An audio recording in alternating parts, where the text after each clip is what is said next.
The research outpost hummed with its usual quiet intensity. Soft blue lights flickered across monitoring screens, casting gentle shadows on Dr. Elena Rodriguez's tired face. She had been on duty for 16 hours straight, her dark hair pulled back into a messy ponytail, eyes fixed on the endless sea of data streaming across multiple displays. Galileo Station sat at the very edge of human-explored space, a lonely beacon of scientific exploration on the distant planet Kepler 452 bits. The world was harsh, rocky, with a thin atmosphere that made every breath feel like a challenge. Outside the reinforced windows, twin moons cast long shadows across a landscape of rust-colored rocks and jagged mountain ranges. Elena's fingers danced across the holographic keyboard, checking routine sensor logs. Most nights were uneventful. Months could pass with nothing more exciting than a minor meteor shower or a dust storm. But tonight felt different. Something in the air made the hair on the back of her neck stand up. A sharp beep interrupted her thoughts. One of the long-range sensors was picking up an anomalous signal. Elena leaned forward, her fatigue instantly forgotten. The reading was strange, not quite like any spacecraft signature she had ever seen before. It moved erratically, spinning and tumbling in a way that suggested severe damage. "Computer," she called out, her voice cutting through the station's ambient noise. "Track and analyze incoming object." The artificial intelligence responded in its calm, neutral tone. "Tracking in progress. Object appears to be a spacecraft of unknown origin. Significant structural damage detected. Projected crash site. Sector 7. Approximately 3.6 kilometers from current station location." Elena's heart raced. First contact protocols were clear: observe, do not engage. But something about this particular signal tugged at her instincts. The way the craft moved spoke of desperation, of something or someone fighting against impossible odds. She glanced at the station's emergency protocols displayed on her secondary screen. Everything said she should wait. Alert the command team. Prepare for potential quarantine procedures. But Elena had never been good at following rules when lives might be at stake. Within minutes, she was suiting up. The emergency environmental suit was a marvel of human engineering. Lightweight, but incredibly durable, capable of protecting against extreme temperatures, radiation, and potential biological contaminants. A compact plasma rifle was secured at her hip, more as a precaution than an expectation of use. The station's airlock hissed open, releasing her into the alien landscape. Kepler 452 bits' gravity was slightly lower than Earth's, making her movements feel light and bouncy. Red dust swirled around her boots as she activated the suit's ground-scanning radar. Navigation systems in her helmet displayed a precise route to the crash site. Something was burning. Not the typical smoke of a human spacecraft, but a strange, iridescent vapor that seemed to shimmer and change colors as it rose into the thin atmosphere. 20 minutes of careful traversing brought her to the impact zone. The crash had carved a deep gouge into the rocky terrain, throwing up massive chunks of alien stone. The spacecraft, if it could even be called that, looked more like an organic shell than a mechanical vehicle. Its surface wasn't metal, but something that seemed to pulse and breathe. And then she saw them. A form lay partially crushed beneath the craft's remains, definitely alive, definitely not human. Beside the larger form was a smaller shape, moving slightly. Elena's training told her to stop, to assess, to be cautious. But her human heart told her to move forward, to help. One step, then another. The alien landscape held its breath, waiting. Elena's breath caught in her throat as she approached the crash site. The smaller shape moved again, definitely alive. The larger form, which she now recognized as an adult of an unknown species, was clearly dying. Plasma burns covered its body, a network of horrific wounds that told a story of brutal conflict. The alien's skin was unlike anything Elena had ever seen. It wasn't solid like human skin, but a complex membrane that shifted colors with each labored breath. Deep purples mixed with angry reds, then faded to a sickly green, a language of pain and desperation that needed no translation. As Elena took another step, the wounded alien's eyes focused on her. They were massive, taking up nearly a third of its head, with irises that seemed to contain entire galaxies. No fear, just an intense, burning determination. The small alien, clearly a child or juvenile, huddled close to the larger one.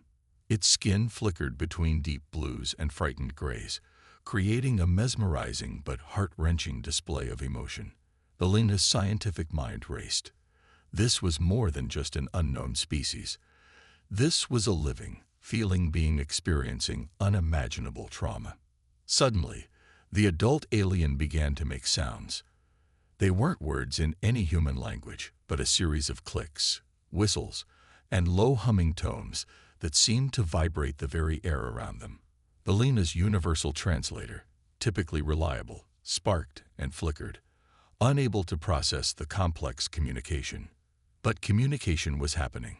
The small alien looked directly at Elena.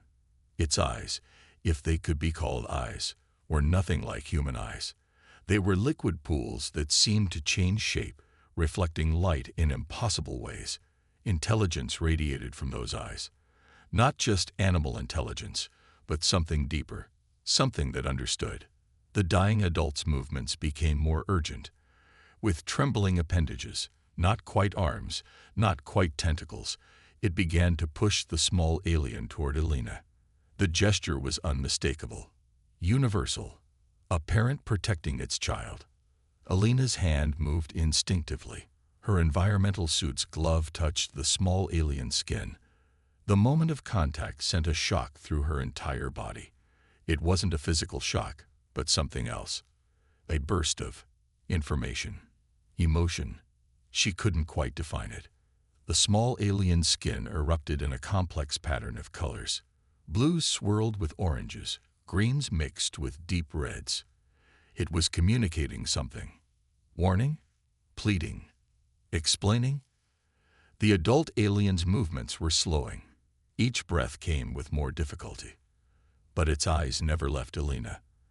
There was a challenge in that gaze, a hope, a final, desperate trust. Elena knew she had seconds to make a decision. First contact protocols meant nothing right now. This was about survival, about saving a life. "I'll protect you," she whispered, knowing the alien might not understand her words, but hoping it would understand her intent. The small alien's skin suddenly went completely still, a perfect, uniform silver gray that reflected the harsh light of Kepler 452 bits' twin moons. Then, with a movement too quick for Elena to follow, it pressed something into her hand, a small crystalline object that seemed to pulse with its own inner light. The adult alien took one final, shuddering breath. Silence descended on the crash site. Elena looked down at the small alien. It stared back at her. No tears, no obvious signs of grief.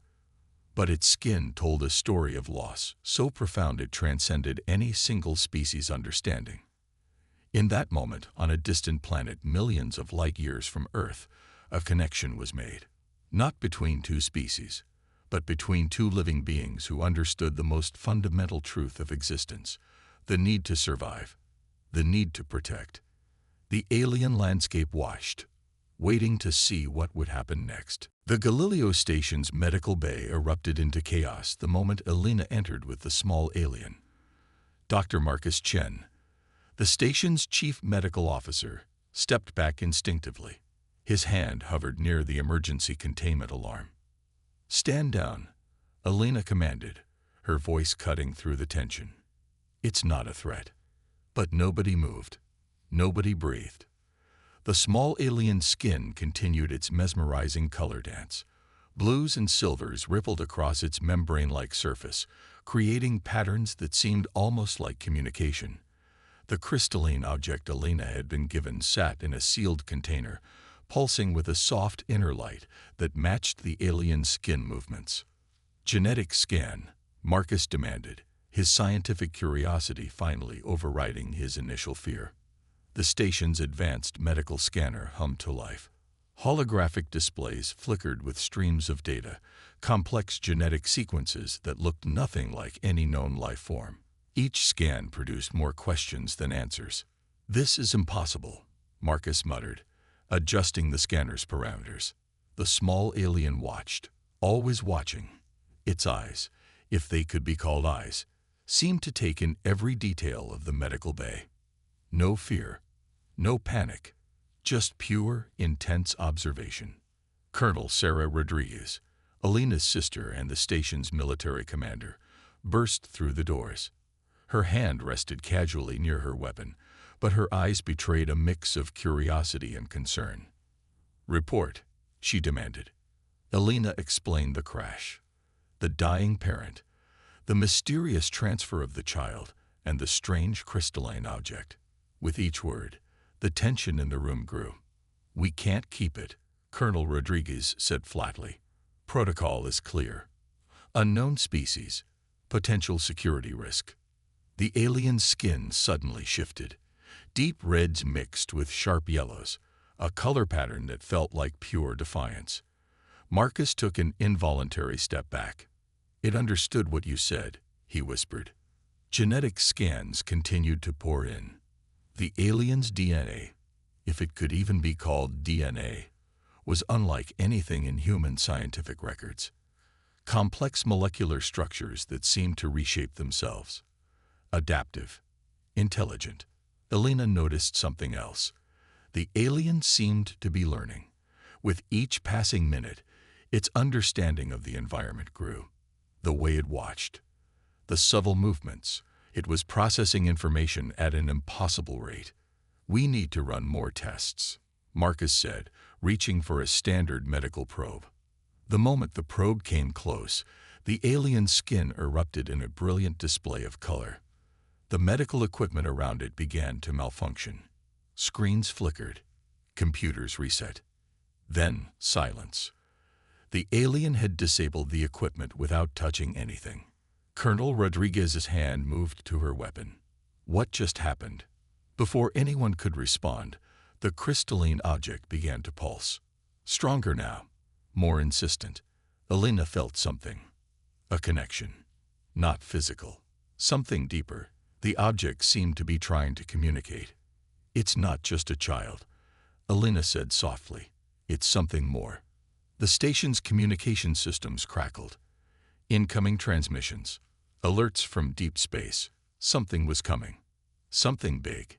The alien skin shifted to a color none of them had seen before. A shade that spoke of warning. Of approaching danger. Outside the medical bay's reinforced windows, the twin moons of Kepler 452 bits cast long shadows. Something was changing. Something fundamental. And at the center of it all was this small, extraordinary alien. Watching. Waiting. Preparing. The first wave of whatever was coming had just begun. The communication room of Galileo Station fell silent as the first reports came in. Lieutenant David Kaminsky's hands shook as he pulled up the star charts. Entire star systems were going dark. Not just communication blackouts, complete and total destruction. "This doesn't make sense," he muttered, zooming in on the galactic map. The pattern was schematic, precise, like someone was methodically erasing entire civilizations from existence. Each destroyed system left behind nothing more than cosmic dust and radiation signatures that defied conventional understanding. Colonel Sarah Rodriguez stood behind him, her reflection harsh in the holographic display. "The void collectors," she whispered. The small alien in the medical bay suddenly went completely still. Its skin, usually a complex dance of colors, became a uniform, mirror-like silver, as if listening. Alina noticed the change immediately. "Something's wrong," she said, moving closer to the alien. The station's chief communications officer, Anna Rodriguez, began translating incoming fragments of distress signals. Each message was more terrifying than the last. Civilizations that had existed for millions of years, gone. Entire planetary systems wiped clean in moments. "They harvest," a sudden voice said. Everyone froze. The small alien had spoken, not in clicks or whistles, not through its skin, but in perfect, albeit emotionless, English. "What did you say?" Marcus Chen asked, his scientific curiosity overriding his shock. "The Void Collector's harvest," the alien repeated. "Not just resources, not just life. Something deeper." The holographic display changed. Images began to form, memories, data. It was impossible to tell. Massive ships that looked more like living nightmares than technological constructs. Vessels that consumed entire planets, leaving nothing behind. Colonel Rodriguez's hand moved to her communication device. "We need to alert Earth Command." But the alien's next words stopped her. "They are already here." A massive shadow passed over the station's external cameras. Something impossibly large blocked out the twin moons of Kepler 452 bits. The station's environmental systems began to fluctuate. Gravity shifted. Electromagnetic fields went haywire. The small alien skin erupted into a complex pattern of colors. Warning. Preparation. Fear and defiance mixed into a visual language no human could fully understand. "They want me," the alien said simply. "But they cannot have what I carry." Alina noticed the crystalline object from the crash site. It was vibrating, pulsing with an inner light that seemed to push back against the darkness growing outside. Alarms blared throughout the station. Emergency protocols activated automatically. But something was different. The systems weren't just responding to an external threat. They were being redirected. "We're being herded," Marcus realized. Like prey. The Void Collectors didn't just destroy. They selected. They chose. And right now, they had chosen the Galileo station. Outside, massive tendrils of darkness began to wrap around the station. Not physical tendrils. Something else. Something that existed between reality and nightmare. The small alien looked at Alina. Its eyes, those impossible, galaxy-containing eyes, held a message, a choice, a challenge. Humanity, it said, must make a choice. Colonel Rodriguez gripped her weapon. Alina stood perfectly still. Marcus continued to run impossible scans. The station held its breath. The darkness continued to grow. And the hunt was about to begin. Dr. Marcus Chen watched in disbelief as the small alien interacted with the station's computer systems. It wasn't using any visible interface. No keyboard, no touch screen, just a light connection, almost like a thought, between its skin and the advanced technological equipment. Lines of code began to flow across the screens. Complex algorithms that would take human programmers years to develop were being created in seconds. The computer's processing power seemed to multiply exponentially with each passing moment. "This is impossible," Marcus muttered, adjusting his glasses. Alina stood nearby, equally mesmerized. The alien skin continued its constant color dance, now synchronized with the computer's flickering screens. Blues, greens, and rapid bursts of silver suggested a form of communication far beyond human understanding. A crystalline object from the crash site sat in a sealed container. It pulsed in rhythm with the alien skin changes, creating a complex symphony of light and color that seemed to contain entire universes of information. "Not impossible," the alien said, turning to Marcus. "Just unexpected." Colonel Sarah Rodriguez entered the laboratory, her military training battling with pure scientific curiosity. "Report," she demanded. Marcus could barely form words.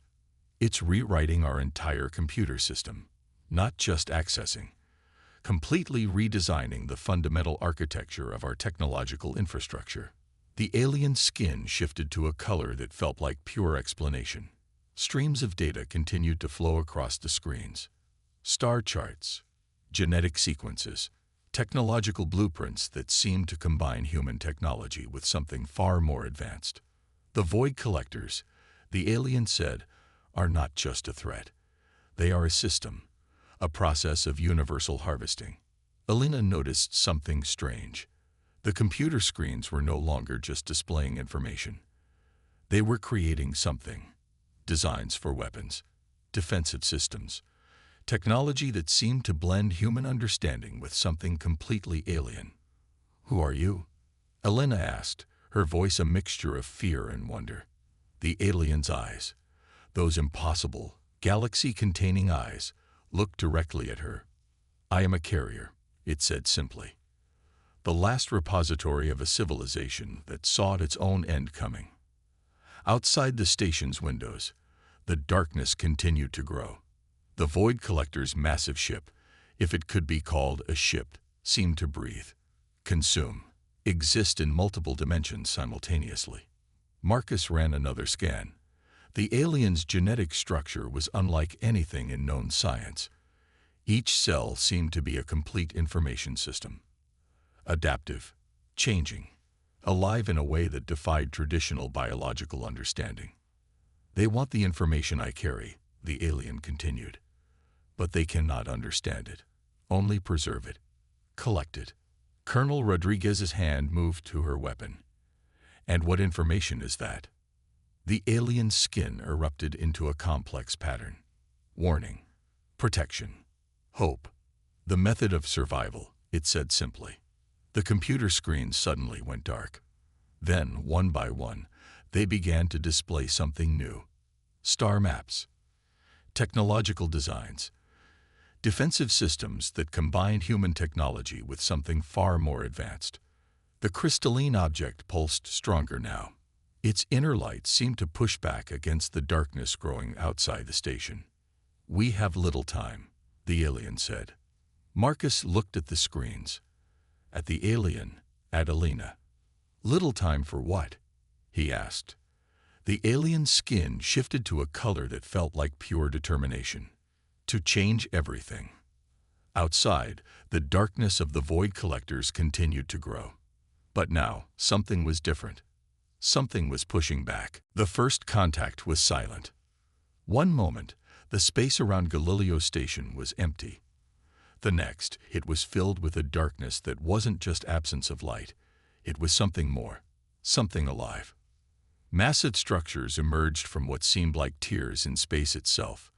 They weren't ships in any traditional sense. They were more like living machines, organic and mechanical at the same time, pulsing with a hunger that defied human comprehension. Alarms screamed throughout the station. Colonel Sarah Rodriguez's voice cut through the chaos. "Battle stations. This is not a drill."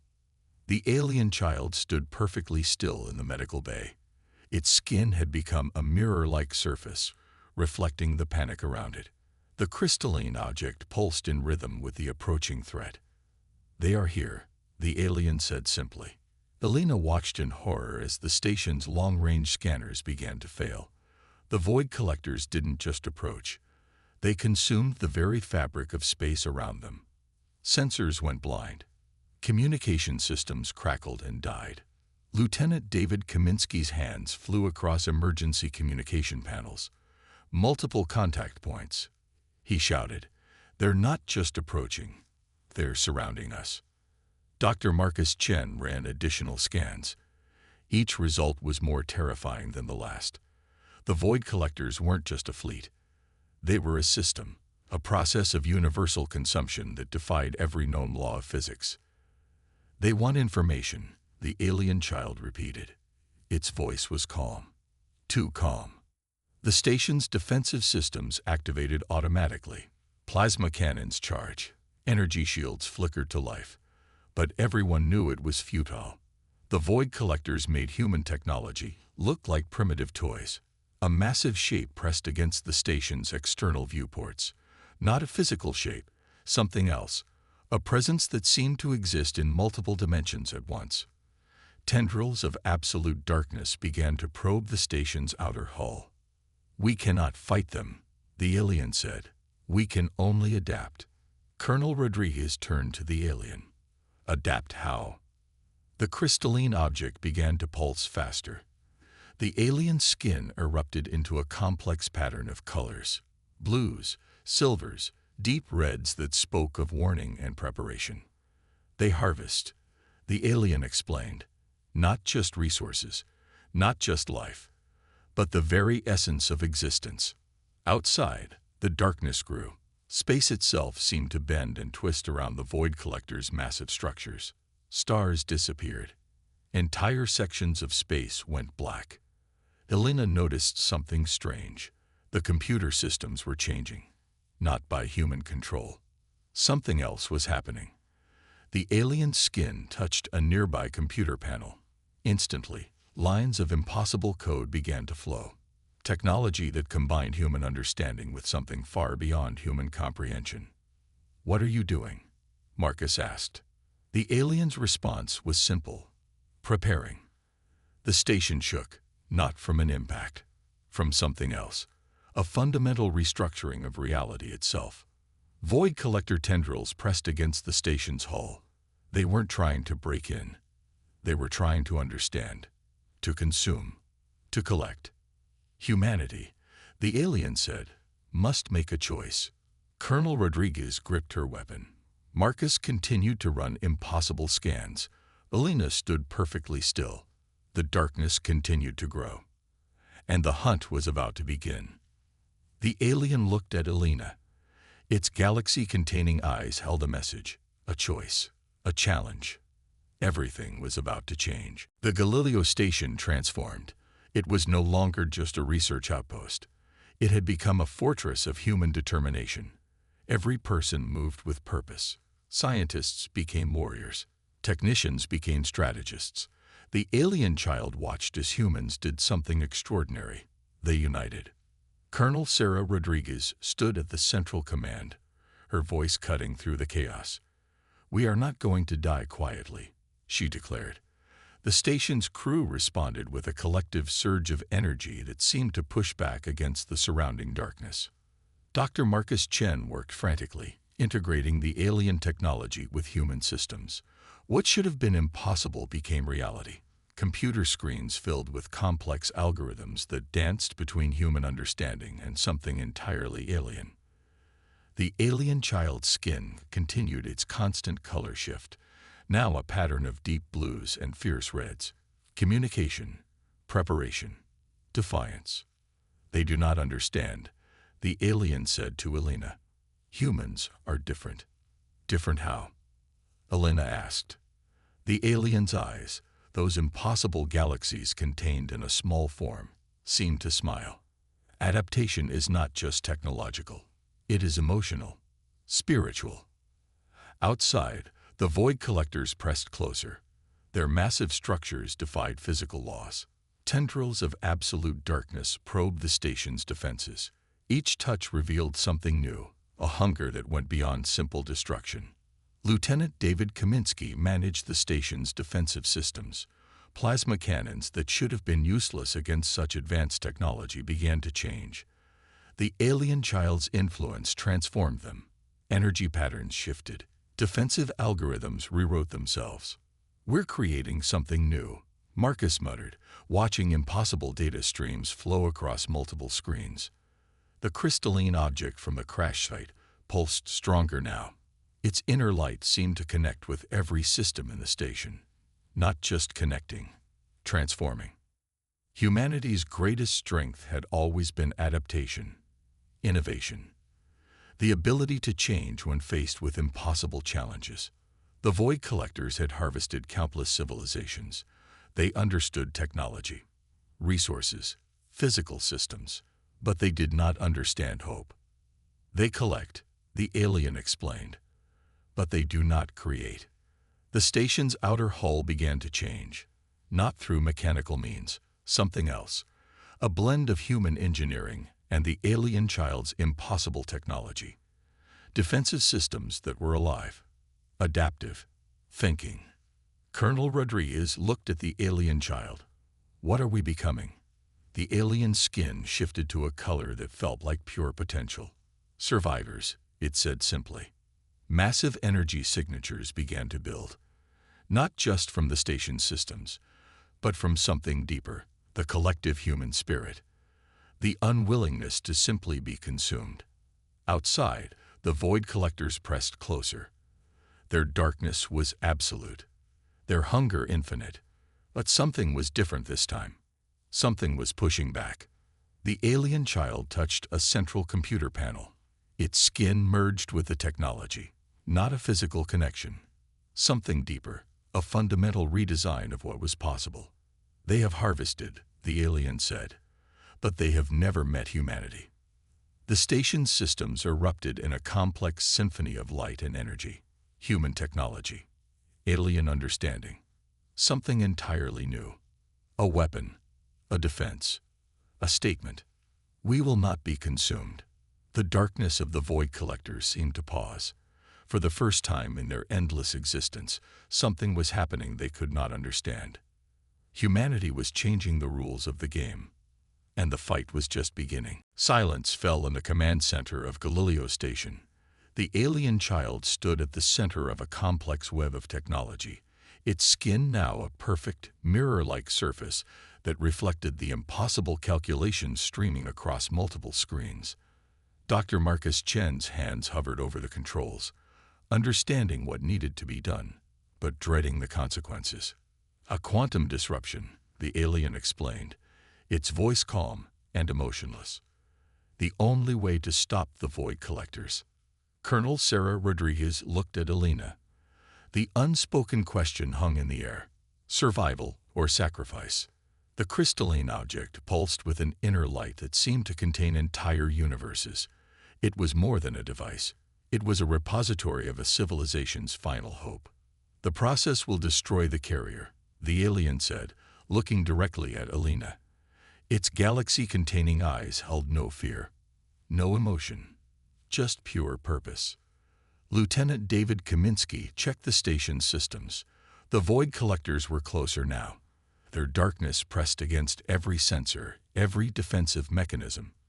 They were no longer just consuming space. They were consuming reality itself. Explain it again, Alina demanded. The alien skin shifted to a color that felt like pure explanation. The Void Collectors exist between dimensions. They harvest not just life, but the very potential of existence.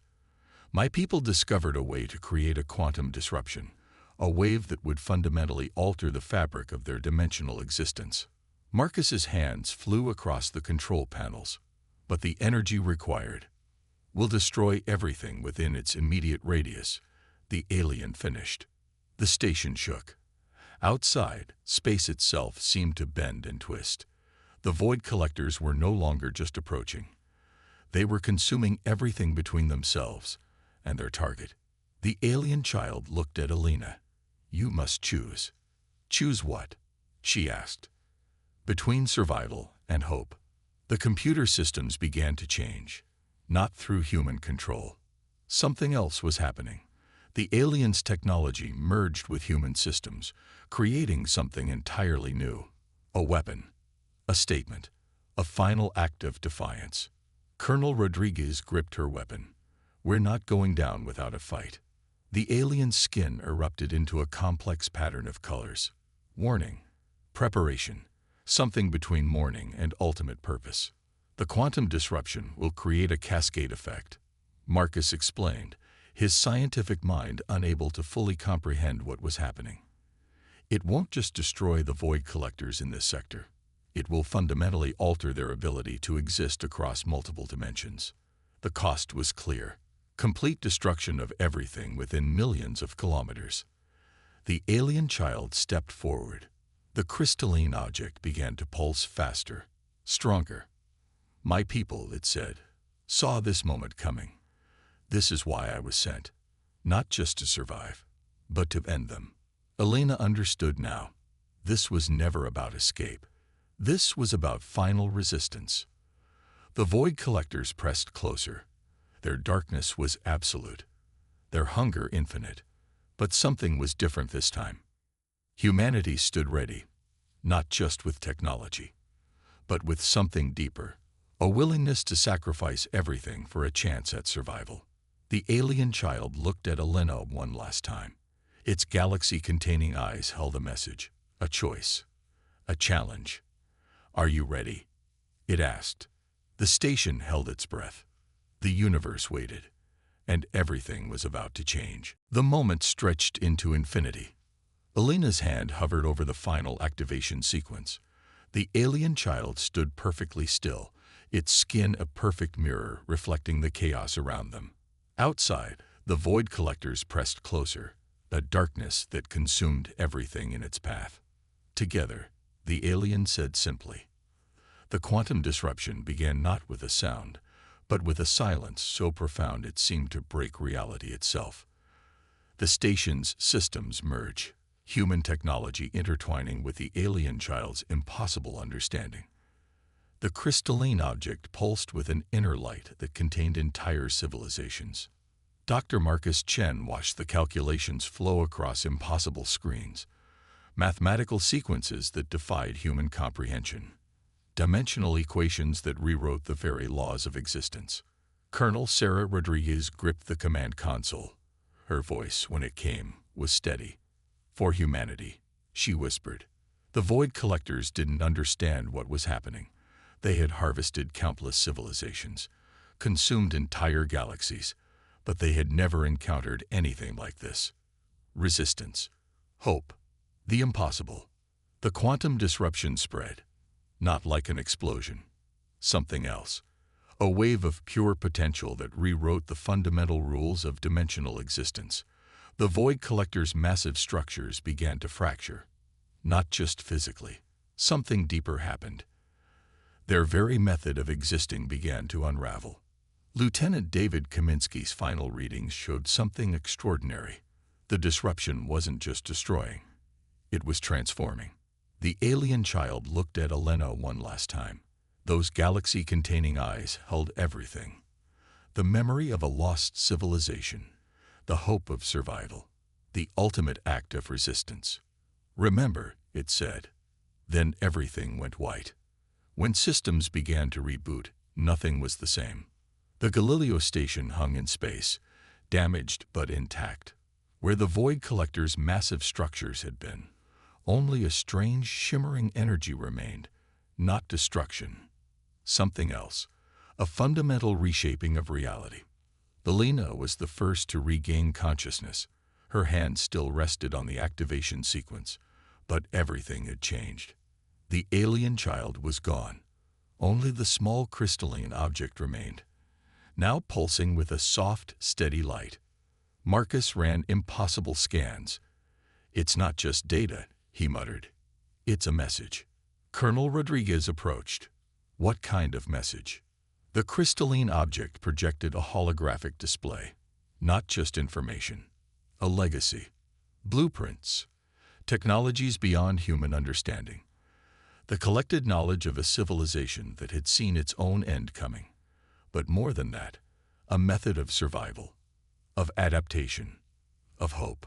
They didn't just send a weapon, Elena realized. They sent a future.